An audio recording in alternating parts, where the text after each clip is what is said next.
Earth were the size of a golf ball, okay, the sun would be 15 feet in diameter. Okay, that didn't seem to move anybody either, so let me try it a different way. Let me just try it just a different way. I thought I might need this, so I brought a golf ball, okay? So all through the evening, this is going to represent Earth, all right? So this is where we are. I need everybody in the building to look as closely as you can and find yourself, okay? And when you found yourself, I want you to nod your head so that I know you've located you on the earth, okay? You nodding your head? Okay, you found yourself. If the earth were a golf ball, the sun would be 15 feet in diameter. That's not 15 feet in diameter. Can we blow that up just a hair and maybe give them 15 feet in diameter? So here's a little perspective for you, okay? Is this working for anybody? Here we are on the earth, and that's the sun. It's so big, you could put 960,000 Earths inside the sun. So if the Earth were a golf ball and the sun were 15 feet in diameter, you could put 960,000 golf balls inside that 15-foot diameter sun. That's enough golf balls, by the way, because I know that seems like a big number, to fill a school bus with golf balls could fit inside the 15-foot in diameter sun. It's a massive star, and it's one of hundreds of billions of stars in the Milky Way galaxy, our cul-de-sac in the neighborhood called the cosmos that God has made. That is Louis Giglio. He is a Christian scientist that goes around, talks. He's done several. This one right here is actually called "How Great Is Our God." He went around with Chris Tomlin. He also has an indescribable tour as well. But from what he was saying, again, we are attracted to the orbit of the sun. The sun's gravity is pulling us in, and that's what we circle around. Again, it takes us 365 days to get around the sun, 365 and a quarter days to get around the sun. And then to go with the moon takes 28 days. We never see the backside of the moon. We always see the same moon because as it revolves, we always see the same. It revolves the same amount of days that it spins around us. So we never ever see the backside. That's why we always see the man in the moon. So, but with the sun, because we spin around in 365 days, it takes us a year. That, along with the tilt from the moon, gives us seasons. So we have summer, we have fall, winter, and spring. Here in Ohio, places have longer winters. Here in Ohio, we have plenty of winter. But the old saying goes, if you don't like weather, wait till tomorrow in Ohio. So that is the effects of the sun. Okay. Now, when I begin to look at this from a spiritual connotation, and as Pastor Cutshaw had shared this, I see the sun as Christ. And when Louis Giglio was sharing the vastness of the sun compared to the earth, it's the same comparison spiritually to the vastness of Christ compared to us. And also, if you look, what he was saying with the golf ball, that's compared to the size of the sun as the earth. We are microscopic for the earth compared to the sun. Exactly. And I think that the power of the sun gives us seasons. It gives, Ecclesiastes says there's a time for everything, a time to laugh, a time to cry, a time to dance, a time to mourn. And, for everything there is a season. Turn. You're not old enough for that. I'm not quite old enough for that. But anyway, but the God gives us that seasons in our life. There are seasons in our life.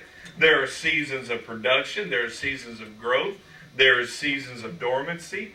There are seasons in our life. As we grow older, we find times that are productive and times that are not productive. We find times that are good times. We all have those days that were good days, where everything went great. It was just, everything worked perfectly. We can look back on our life and we see those days or months or years where everything is wonderful and everything works. But we can also look back on our life and see those days or months or years where it didn't work so well, where it wasn't such a great time, where things didn't seem to go good. And sometimes we look at those and we think, God, what happened there? But when we look back at the big picture, we begin to learn about the things we grew and the things that happened for us, the replenishing that happened, the balance that came into our life. You know what happens when everything you touch goes right? You get arrogant. You know what happens when everything you touch goes wrong? You get self-defeated. But when you get a balance in your life and you have a lot of things that go really good and you have a few things that go really bad, you have a balance in your life. And all of a sudden, you begin to understand that, hey, I can only do what God allows me to do. And it may work or it may not work. And maybe I miss it here, I miss it there, but I'm going to learn something from it. The existence of Christ is what sets that up to me in our life. It directs us through the seasons of our life. He is our light. He is, as a church, what we are reflecting. We are looking at the sun. Now, just explain this to me if you can. I know this isn't in our predetermined questions, but we'll throw one at you anyway.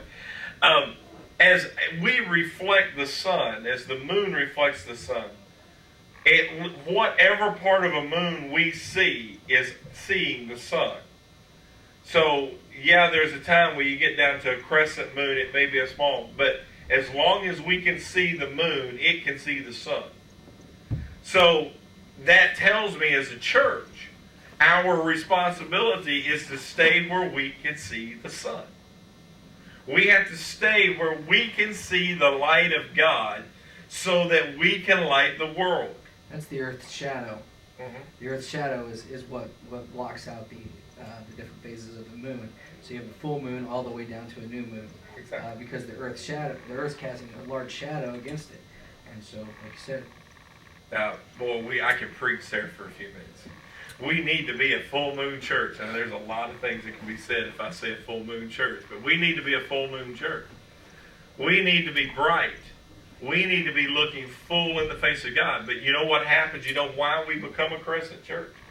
Or I guess it would be a new moon church. Because we allow the world to shadow us from God. We allow the world to shadow us from Christ. And all of a sudden, we began to look more like the earth than we do the sun. And all of a sudden, we find we find that we're sitting in a place that we're not giving light. Have you ever looked into a clear sky and you can see the rest of the moon, but you only see the crescent of light? You can see the rest of it in the dark. Sometimes that's what the church looks like. You can see it there, but it's not giving any light. Then there's something else that happens to the church sometimes. It's called a lunar eclipse. I'm going to give a little science here. My science teacher can correct me if I'm wrong. Lunar eclipse is when the moon goes between the sun and the earth and shades the sun from the earth. Am I correct there? That's a solar eclipse. Solar eclipse. Okay, never mind. Solar eclipse is the word I'm looking for. See, that's why I have a science teacher here.